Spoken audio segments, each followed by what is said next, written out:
audience questions. So if anybody has a question, raise your hand and shout, or comments, concerns. Yes. Just on the presence of bringing the shows together, you mentioned that there wasn't very much in Daredevil Season 2 where they mentioned Jessica Jones, but I do remember one specific one other than Claire's storyline where Marcy and Foggy are sitting in a bar. I was trying to be spoiler-free as possible. Sorry, spoiler alert. But anyway, Marcy says something to mention that I thought that was really nice. Yeah, that's exactly what I'm looking for. That's what I want. And this came up again in the Defenders panel yesterday, was it almost feels like Marvel is trying a little too hard right now to keep their TV and their cinematic universes separate. But subtlety is key. You know, the fact that Daredevil Season 1 was based entirely on rebuilding New York because, you know, of what happened in Avengers. That kind of stuff is the stuff that I want to see in not just the Netflix series, but I also want to see it in Agents of S.H.I.E.L.D. Well, that was a really cool arc in Jessica Jones too, where she gets hired by this woman who says that her husband is cheating on her and would like Jessica to tail him, when it turns out they are trying to corner Jessica because of the attack on New York. Exactly. That's what I want. Yeah. More of that. Sorry, go ahead. No, one thing, speaking of like just crossing the shows over a little bit more. Does this have to do with Daredevil? Guess what? Yes, it does.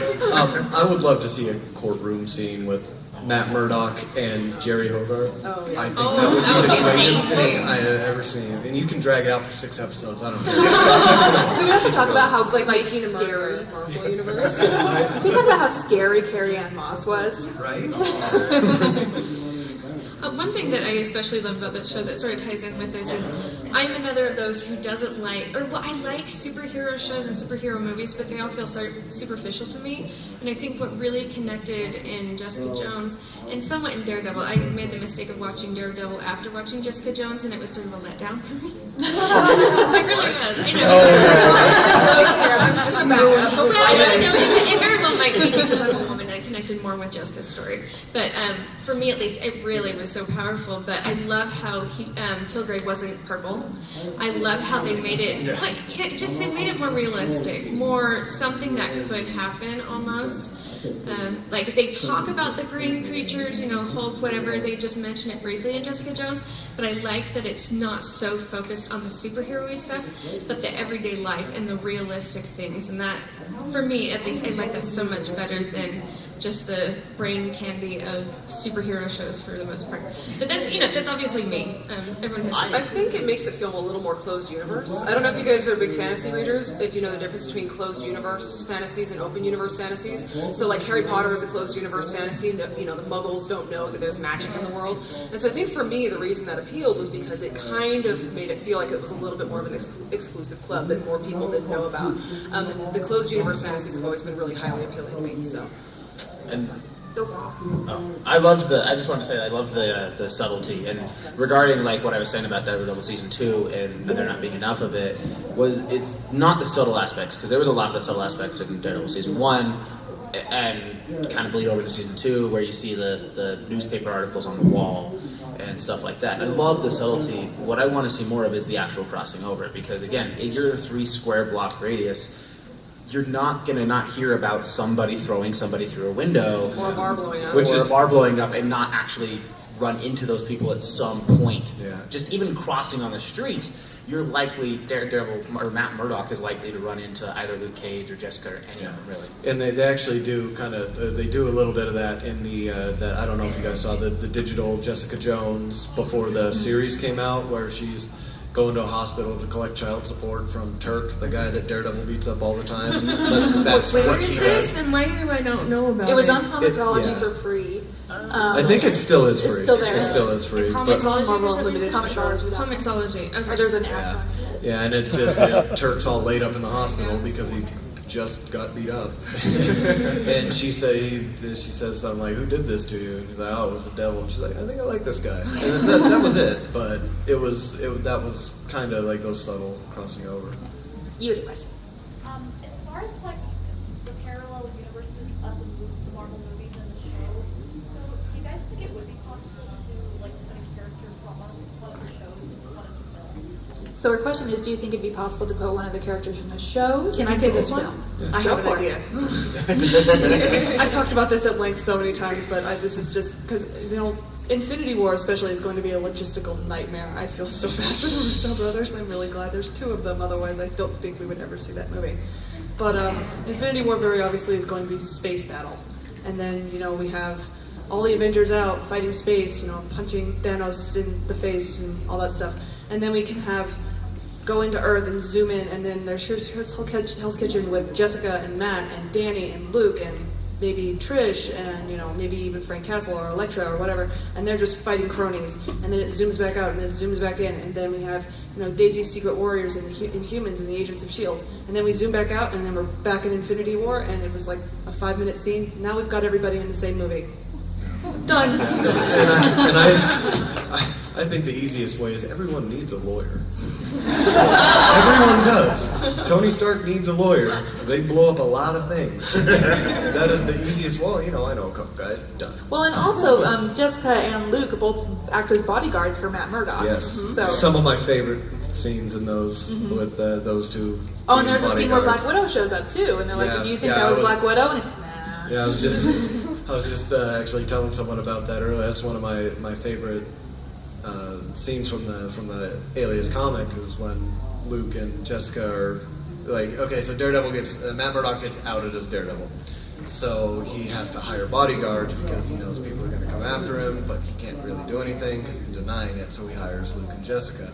But there's an exchange right after Black Widow walks through between Luke and Jessica, where Jessica, she kind of likes him, but she's, not pursuing it. And she said, so who's that girl that was at your apartment last night? And he said, are you my girlfriend? She said, no. Do you want to be my girlfriend?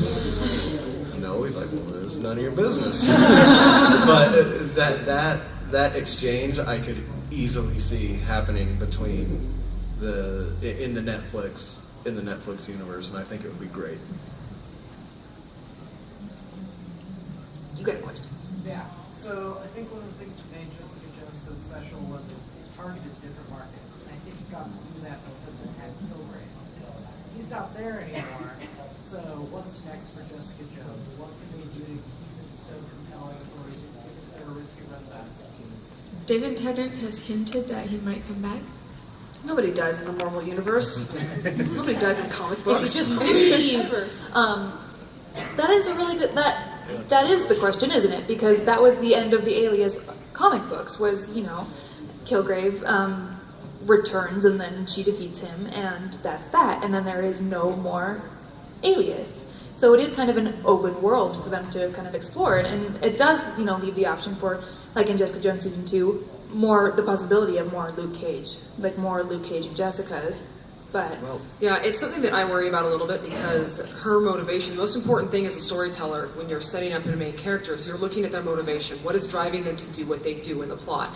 And Kilgrave is such a powerful motivation for Jessica. Without him, I'm not quite sure who she is, but to be honest, as somebody who came to the Marvel Universe through Jessica Jones, I'm willing to spend that time to see where she's going next because I'm so invested in her character. So I think that's a good thing. I think you're right, 100% right. It's brought a different audience to the Marvel Universe, but I also think that audience is now invested in where they're going next with the story.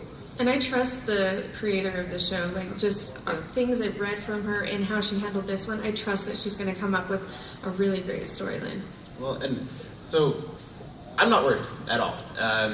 I think to say that you need Kilgrave is to discredit the character of Jessica. Yeah. I mean, she does. At the beginning, I agree. I agree that at the beginning of the show, especially, we needed that catalyst. She needed something to kind of piece herself back together. But at the end of it, she evolved. She's no longer the person that she was. And so what do we have moving forward? We have Jessica. We have a very, very well-developed character.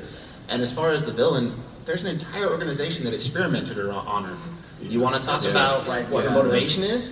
Going after the guys that made her this well, way. they hint at that at the end too, because Trish gets a hold of all those records, and Right, so now she's got motivation. That's what I was gonna say, because they do leave those breadcrumbs for you for the next season. But there are other Jessica Jones stories out there from when she was in The Pulse where she kind of became an investigative reporter. But then even in the Alias comics, there are like the little off main story, just kind of little storylines, like where she goes to this rural town in Kentucky to help a mom find her kid. So because you could, there's enough story with the character that you can take that big overarching, the experimentation and the chemicals and stuff, and just pop those little stories in there to pull out the entire series. And they haven't let me down yet. Right. Well, and one thing to go along with that as well is Jessica, I think it's in the earlier episode, she talks about her greatest weakness as being that she cares. She tries to be empathetic. She tries to shove all these people away.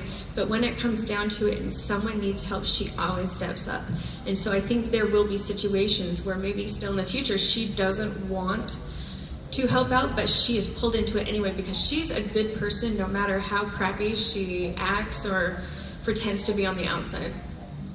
Cool. Can season 2 be Jessica just getting better? Can these things happen to Jessica Jones for a little while? I mean, the season 1 was so compelling because it showed a woman who was very, very broken. And now I want to see that broken woman get better. And also I think too, like Trish on her journey to being Hellcat. Yes, Yeah. Hellcat, please. Thank you. Well, the thing is that a good story doesn't heal their characters. You just send them into other crap pits. They just have to throw them into other stuff. Yeah, but they do get stronger in that arc. They She get needs to better. evolve from being a victim to a survivor. Right now, I think she's She's still in already the gone victim from mentality. that. Now she needs to go into the survivor I mentality. think I agree. I think she already is a survivor at this She point. already has. Yeah, She took on Kilgrave, and just the whole last scene where she says, "I love you," and you know exactly what that means. She has overcome. And she's not talking to Kilgrave in this scene. Yeah. Green shirt. So I'm much like you guys where I love the show so much and I thought my wife would have trigger warnings and stuff. One of the greatest things about the show is the metaphor of the whole season, whether it's the feminist stuff of the guy that masturbated to Patsy Walker, to the whole idea of Kilgrave and the classic abuser model. So to continue on from the last question in this discussion, what do you think the metaphor of season 2 could be? I see it as maybe relationships have long tails, or maybe something like The Incredibles, where Mr. Incredible catches that guy and the guy sues him, and it's like it's not this black and white of saving someone. I actually think that it's going to be one of those you're relieved something's over and you think life is going to get better, but it doesn't, and how you cope with that. You're like, I beat this thing. My life is finally going to be easy. And that frustration of having to just keep going, it doesn't end. I think it's going to be the exact opposite of that. Of course you do. I know. But no, I think it's going to be more of the we've dealt with this. I can now help other people. It's going to be rebuilding. I mean, the overall theme is going to be rebuilding and helping other people because before, she never did the superhero thing. It just didn't work for her, right? And that was mostly because when she tried, Kilgrave happened, and it didn't really work for her. Well, now that's gone. Yeah. That whole aspect is gone, and she can keep moving forward. And Patsy can move forward as well and become Hellcat. And Can I pose a question to the panelists? Mm-hmm. Do we think we're going to see her ever take up the drill mentality? I was just about to say, do you think it'll go backwards from the comics? Like she will start out as a PI and then become an Avenger? I don't think so. No. I hope not. I don't think so. I like the realistic setting of this world, and for me, I don't want it to become another Avengers. I want it to be its own thing, and that very well might be just my taste because I feel like the superhero movies and the Jessica Jones type are two totally different things, and they don't, at least for me, don't mesh completely without having some cognitive dissonance. Yeah, this is one of my favorite things is when they do the flashback and Trish made her the jewel costume. And she's like, you could wear this. She's like, I'm not wearing that. Such an Easter I'm not egg. fighting crime with a stripper name. That's my favorite line. Grace. I was thinking about season 2 as well. I love your concept. Thank you. I was wondering what you guys think about how the costume designers portray each character. So she's Such a wondering about comfortable how outfit. the costume designers portrayed each character through their. I don't think guys will ever understand how important it is for women to find a costume that is comfortable to wear, especially in the superhero genre. I was actually really happy to see that Jessica was not concerned about this at all. It was really nice and really refreshing to see that, even though there were a couple times she woke up and I'm like, wow, she's wearing eyeshadow and lipstick, thank you. It's like the last couple of episodes, she doesn't shower. Yeah, She doesn't sleep and she doesn't shower. And she only has one kind of wardrobe. She has black and she has jeans. Jeans, yeah. And I love that. That shows a lot about her